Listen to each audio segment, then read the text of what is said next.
או פיר מעלית, או פיר ברור, או משהו אחר, מתחילים מהחליצה. תתן לך בוטון, אני אראה לך במכה אחת גם וגם. בוטון. בוטון 25? אתה רוצה לראות איך תוקעים אותו פה, נכון? לא, אבל אנחנו לא, נעשה במטה. פיר מעלית עם איזה בוטון? אבל אנחנו מראים עכשיו ממ"ד, או מאגר מים. שמים את זה, מצלם, מוצאים את הקונוס. באותו רגע מחזיקים את זה ככה. מכניסים, תנקי. מכניסים אותו. זהו, סיימתם. מפנים הממ"ד, מפנים המאגר. מפנים המאגר. עוד פעם, רוצים רק חליצה של קונוסים? אנחנו עושים חליצה של קונוסים מהבניין. קונוסים חוזרים לשימוש. רגע. זה עכשיו קונוס לא אתה זבל. לוקח זה, דלי. שם בדלי ושופך. עכשיו, עוד, אם הקיר הוא 20-30, אפשר משני צדדים. מפה. מפה.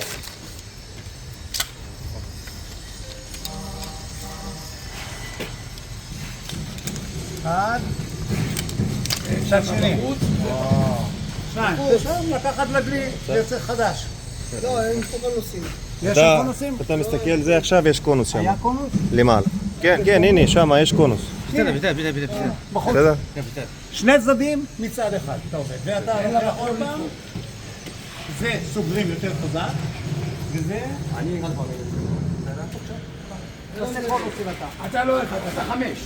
קח, רגע, סגור, קח, קונוס.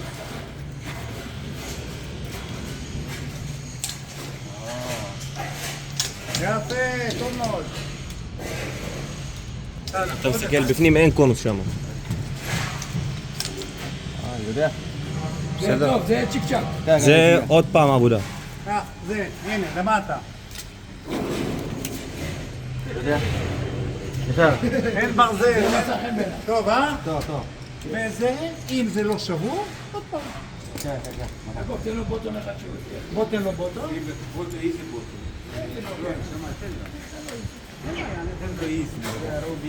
אתה? אתה עכשיו עושה את זה. זה איזי בוטון.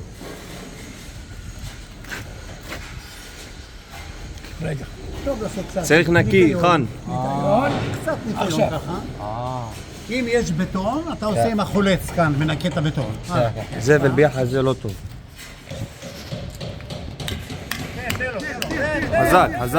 חזק, כן, חזק. עכשיו אתה רואה, סגרת. למה לא כתוב על זה? זה ממ"ד. ממ"ד מאגר מים. זה נפתח ככה, זה נפתח ככה. ניקיון. בפנים. עוד.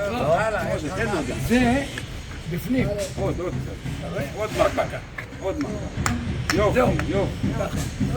בוא תיח. עוד אחד.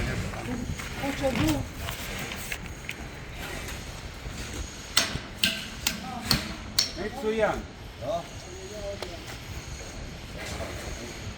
מצא חן בעיניו, הוא רואה שזה הולך לזה.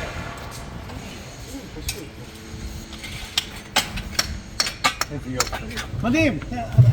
עזוב, אין מילים. המהירות של העבודה פה. זה הכסף. עכשיו ככה, ממ"דים. אנחנו מזמינים כזה מרירון בממ"דים. חובה, זוהר עשה לנו כמויות. אנחנו ביציאות נשתמש בזה, ומבחוץ. ניתן להם הסבר למה. ניתן לכם הסבר למה. שימו לב. בתוך הצינור הזה יש שתי מדרגות. אחד, אם אתה שם את הבוטון, הוא נפתח לרוחב גדול, אז החליצה היא כבר לא 7 בר, היא 20, לא יודע כמה. למה? הוא לא יכולים להוציא נפח גדול מנפח קטן. השני, יש עוד מדרגה, שזה נכנס וננעל. נכנסת, לא הוצאת אותו. ואז קיבלת את הכפתור הזה. הוא לא יכול ללכת למרירון רגיל, כרגע נשאלתי שאלה. מרירון רגיל יחתוך לנו את האטם, ופה יש מבנה מיוחד שיודע לקנוס אותו בפנים. זה כמו בפלסעון, שיש מבנה התחלתי שמקבץ את האטם. אז מרירון רגיל לא טוב, מרירון רק כזה. אם רוצים זה, רק כזה. אוקיי? כמה שימושים חוזרים בערך יש לו? למה? לא, זה שם, זה... אז תראה את זה. הקונוס הזה לא עשה לך שום דבר בשביל לשמש פעם שנייה. פעם שלישית. למה? אתה לא שובר אותו. זה אני יכול להשתמש עוד פעם. אם השתמשת בצינור מרירון כזה, הסגירה היא מדויקת. אין אחד ארוך אחד קצר, התבנית מאחה אותו, לא מאחה אותו. אתה מקבל גם מרירון, תעשה חשבון, גם הקונוסים חוזרים אליך. אז העלות של הצינור גם יורדת. אז שילמת עוד כמה אגורות על הצינור, לא קרה שום דבר.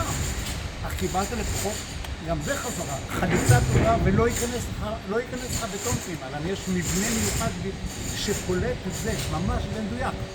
ממש במדויק. אתה רוצה הסבר גם על ההסתיבות? זה גם אצל מים. עם הזנב? לא. לא, לא נמצא את הרצון. אתה רואה? יש פה גם אצל מים. במלרונים העבריים, המים הולך דו. פה לא, הוא חייב לעצור, לעלות, לרדת. גם זה, אתה רואה את הקטנים האלה, זה גם אצל מים. גם זה עצר מים. זה יבוא בטוח. לא, תוציא את ה... כן, כן. עכשיו שים את האצבע. יש שתי מדרגות. אחד ל...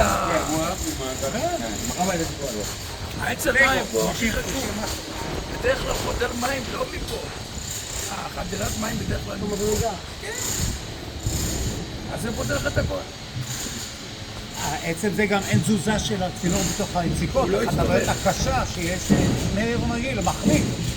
תמיד המרירון זול, הוא רך, ואז הוא מתחיל לנסוע בתוך היציקות. אגב, בבוטון, אני אסביר לכם